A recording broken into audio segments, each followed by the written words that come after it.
दोस्तों, क्या आपने कभी सोचा है अगर आपके जीवन में कोई गुरु ना होता तो आप क्या होते? मित्रों, गुरु वो नहीं जो केवल किताबें पढ़ा दें, जो शिष्य को सामने बिठाकर डांटकर उसे अपमानित करके पढ़ाई करवा ले, बल्कि गुरु वो हैं जो आपकी आत्मा को सुव्यवस्थित दिशा दें, जो अंधेरे में दीपक बन जाएं और जो आपके भाग्य की रेखाओं को फिर से लिख दें और सामान्य जीवन के अंधकार से मुक्ति दिला दें। आज मैं आपको एक ऐसी सच्ची कथा सुनाने जा रहा हूं जिसे सुनने के बाद आप गुरु की महिमा को समझ जाएंगे। ये कहानी है एक निर्धन बालक की है और एक दिव्य गुरु की है, जो इस बालक के जीवन को ही नहीं बल्कि पूरे गांव की तकदीर को बदल देता है। बहुत समय पहले की बात है। उत्तर भारत के एक छोटे से गांव मणिकपुर में एक बालक रहता था जिसका नाम आरव था। उसका परिवार बहुत गरीब था। मिट्टी की झोपड़ी, 2 वक्त की रोटी भी कठिनाई से मिलती थी। लेकिन आरव की आंखों में कुछ खास था और वो थी जिज्ञासा। वो हमेशा अपनी माँ से एक ही सवाल करता रहता, माँ, क्या मैं भी विद्वान बन सकता हूँ? क्या मेरे जीवन में भी कोई गुरु आएंगे जो आम बच्चों के जीवन में पाठशाला में होते हैं? उसकी माँ हर बार मुस्कुराकर कहती, जब तुम सच्चे दिल से खोज करोगे ना बेटा, तो तुम्हारा गुरु खुद तुम्हें खोज लेगा। इस तरह वह गरीब माँ अपने बच्चे को बहला फुसलाकर बड़े प्यार से समझाती, जिससे बच्चे का हौसला कभी टूट ना पाए। एक दिन की बात है। भूख से व्याकुल आरव जंगल की ओर चला गया। वो इस आशा से कि शायद कुछ खाने के लिए जंगली फल मिल जाएं, परंतु उसकी यह आशा कुछ काम न आ सकी। थक हार कर वो एक पेड़ के नीचे बैठ गया।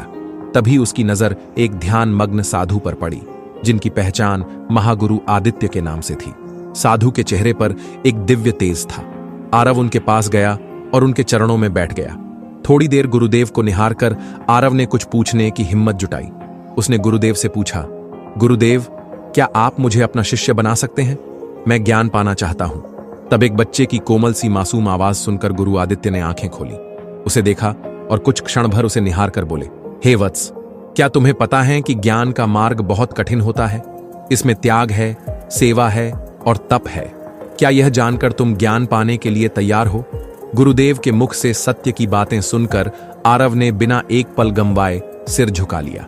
यह देखकर गुरुदेव समझ गए कि यह बालक संपूर्ण रूप से ज्ञान पाने के लिए तैयार है। उसके बाद गुरुदेव ने आरव को अपने आश्रम में रहने की अनुमति दे दी। उसके बाद गुरु आदित्य ने आरव को कोई पाठ्य पुस्तक नहीं दी। उन्होंने केवल उसे एक बात कही, सेवा कर और प्रतीक्षा कर। आरव ने अपने गुरु की आज्ञा का स्वीकार करके कई वर्षों तक गुरु की सेवा की। वो रोज नित्य नियमों के साथ जंगल से लकड़ी लाता, भोजन बनाता, जल भरता और गुरु के आदेशों का पालन करता। धीरे धीरे समय बीतता गया। आरव की आत्मा पर गुरु की शिक्षाओं का असर होने लगा। अब वह शांत हो गया था, विनम्र हो गया था और मन की गहराई से वह शक्तिशाली बन रहा था। उधर अचानक एक दिन मणिकपुर गांव में एक महामारी फैल गई। गांव के लोग बीमार हो रहे थे और इलाज पाने के लिए कोई सहायता मिल नहीं रही थी। जब आरव को यह समाचार मिला, वह तुरंत अपने गांव लौट आया। अब उसमें बिल्कुल परिवर्तन हो चुका था। अब वो केवल एक गरीब बालक नहीं था, वो अब गुरु आदित्य का प्रिय शिष्य था। उसने अपनी वर्षों की साधना को अच्छे कर्म करने में बदला। गुरुदेव के सिखाए गए मार्ग पर चलकर उसने बीमार गांव वालों का जड़ी बूटियों से इलाज करना शुरू कर दिया। भूखों को भोजन देना, बुजुर्गों की सेवा करना और अच्छी शिक्षाप्रद बातों से लोगों को शिक्षित करना और उनमें आत्मविश्वास जगाना, यह सब उसके नित्य कर्म बन गए। गांव वाले भी हैरान थे। वे आरव का परिवर्तन देखकर यही सोचते थे कि क्या ये वही आरव है जो कभी एक गरीब बालक था, जिसके घर में सूखी रोटी खाने के इंतजाम करना भी मुश्किल थे? क्या ये वही है जो हमेशा भूखा ही सो जाता था? और वही आरव आज उस गांव का दीपक बन चुका था, जो निस्वार्थ होकर पूरे गांव वालों की सेवा करने में अपने आप को झोंक दिया। आरव की इस निस्वार्थ सेवा ने ऐसा प्रभाव डाला कि गांव वासियों से उस बीमारी का नामोनिशान मिट गया और वह पूरा गांव उस बीमारी की चपेट से मुक्त हो गया। जब आरव ने यह सेवा पूरी की, वो गुरु के पास लौट गया। तब गुरु आदित्य शांत स्वर में बोले, आरव, आज गुरु पूर्णिमा है। तुम्हारी मेरे प्रति और तुम्हारे गांव प्रति की गई निस्वार्थ सेवा से मैं अत्यंत प्रसन्न हुआ हूं और आज मैं तुम्हें वो दिव्य ज्ञान सौंपता हूं जो केवल सच्चे शिष्य को ही मिलता है। इतना कहकर गुरु ने आशीर्वाद दिया। अचानक वातावरण दिव्य प्रकाश से भर गया। उसके बाद गुरु ध्यान की अवस्था में चले गए और वहीं समाधि को प्राप्त हुए।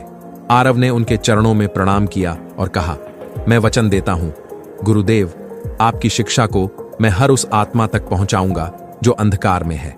अब आरव एक नया गुरु बन चुका था। वह केवल विद्या ही नहीं देता, बल्कि जीवन का ज्ञान भी देता। उसके पास दूर दूर से लोग आने लगे। वह सिखाता, गुरु वही है जो तुम्हें तुम्हारा सत्य दिखा दे, और शिष्य वही जो बिना सवाल के समर्पण कर दे। दोस्तों, गुरु पूर्णिमा केवल एक तिथि नहीं, ये वह दिन है जब हमें याद करना चाहिए कि हम जो कुछ भी हैं उसमें किसी न किसी गुरु की भूमिका जरूर रही है। आज के दिन अपने जीवन के गुरु को याद करें। कमेंट में लिखिए मेरे जीवन के गुरु और उनका नाम। इस वीडियो को शेयर करें हर उस व्यक्ति के साथ जो ज्ञान, मार्गदर्शन या प्रेरणा की तलाश में है। और अगर आप ऐसी और भी जीवन को बदलने वाली कहानियां सुनना चाहते हैं तो चैनल को सब्सक्राइब करें। और अगली कथा में हम आपको एक और सत्य से मिलवाएंगे, क्योंकि जीवन में गुरु के बिना आत्मा कभी मंजिल नहीं पाती।